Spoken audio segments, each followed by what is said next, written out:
Good morning all of you. I am doctor Seema और आप देख रहे हैं अपना YouTube channel RS mathematics and geography classes. तो कैसे हैं आप लोग?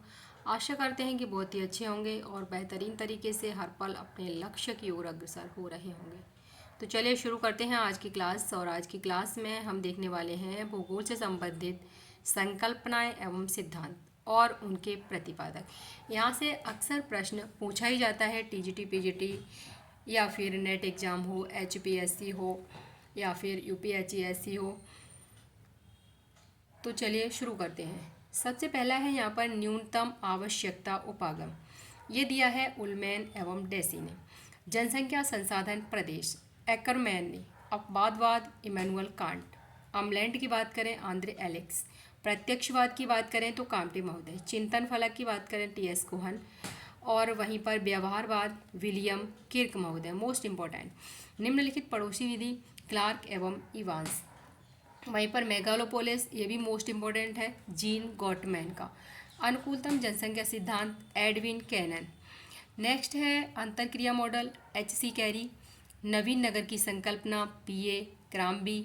और वहीं पर केंद्र स्थल सिद्धांत वाल्टर क्रिस्टालर, ये भी मोस्ट इम्पोर्टेंट। नेक्स्ट है यहाँ पर प्राइमेट सिटी की बात करेंगे।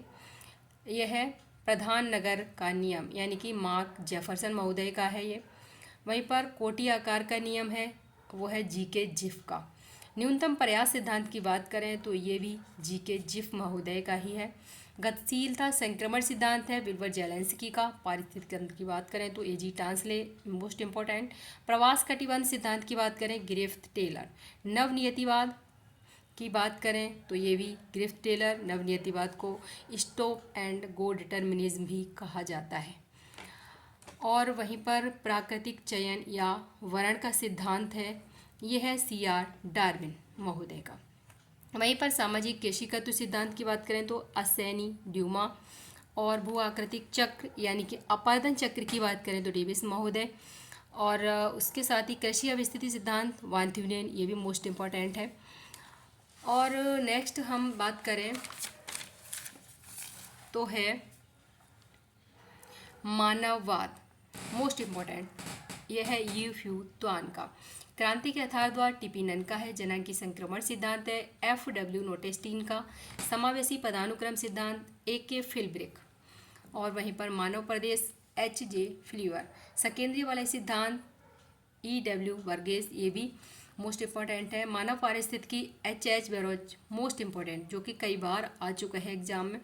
और पुरोगामी या अग्रगामी उपांत या फिर पायनियर फ्रिंज ईसा बोमैन का है ये। वहीं पर संभववाद की बात करें तो बैटरडिला ब्लाश महोदय हैं। ब्लस महोदय के अन्य जो हैं वो हैं आपकी संकल्पना, इनकी पेज संकल्पना है। उसके बाद विशिष्ट जीवन पद्धति या जेनर दवी इन्हीं की है। और पार्थिव एकता का सिद्धांत है, वो भी इन्हीं का है। हो सकता है कि इस तरह से पूछा जाए कि पार्थिव एकता का सिद्धांत, या फिर इंग्लिश में भी पूछा जा सकता है कि प्रिंसिपल ऑफ टेरेस्ट्रियल यूनिटी। तो आप इंग्लिश और हिंदी दोनों में ही याद करें। नेक्स्ट है मार्क्सवाद या साम्यवाद, तो यह है कार्ल मार्क्स का। वहीं पर बात करें हृदय स्थल संकल्पना, जो कि मैकिंडर महोदय की है। क्षेत्र वर्णन या विवेचन संकल्पना रिच्टोफेन की है। ये कोरोलॉजी भी पूछी जा सकती है आपसे, या क्षेत्र वर्णन पूछा जा सकता है। जैविक राज्य है फ्रेडरिक रेटजेल। रेटजेल महोदय की बात करें तो लेवेंसराम और नियतिवाद दोनों इन्हीं के हैं, दोनों से संबंधित हैं ये। और फुटकर गुरुत्वाकर्षण का नियम है, वो है विलियम J रैली महोदय का। आगत निर्गत, ये है लियोन टिफ महोदय, WW लियोन टिफ महोदय।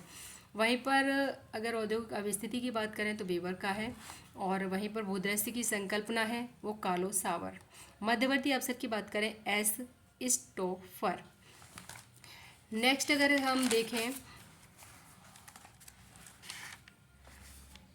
तो ये है प्रसंभाव्यवाद OH के स्पेट महोदय का। रिमलैंड संकल्पना है स्पाइकमैन का। ग्रामीण नगरीय उपांत TL स्मिथ। जयमंडल स्वेस महोदय का है, एडवर्ड स्वेस महोदय।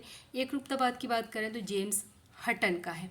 वहीं पर प्राकृतिक प्रदेश हॉवर्डसन। क्षेत्रीय भिन्नता की संकल्पना अल्फ्रेड हेटनर।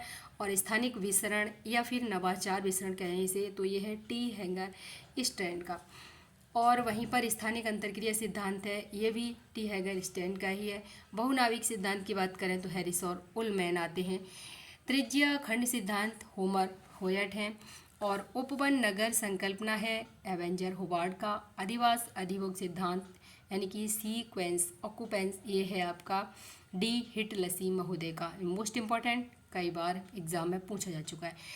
तो ये आपकी हैं संकल्पनाएं। इन संकल्पनाओं से कहना चाहिए कि एक दो क्वेश्चन तो आपके एग्ज़ाम में आता ही आता है। तो आप इन्हें हिंदी और इंग्लिश दोनों में तैयार करें, क्योंकि कभी इंग्लिश में तो कभी हिंदी में अक्सर प्रश्न पूछा जाता है। तो आज की क्लास में बस इतना ही। यदि आप फर्स्ट टाइम हमारे चैनल पर विजिट कर रहे हैं तो आप हमारे चैनल को सब्सक्राइब करना ना भूलें, क्योंकि आगे आने वाले एग्ज़ाम्स में आपको हमारे चैनल से निश्चित ही मदद मिलेगी। तो थैंक यू।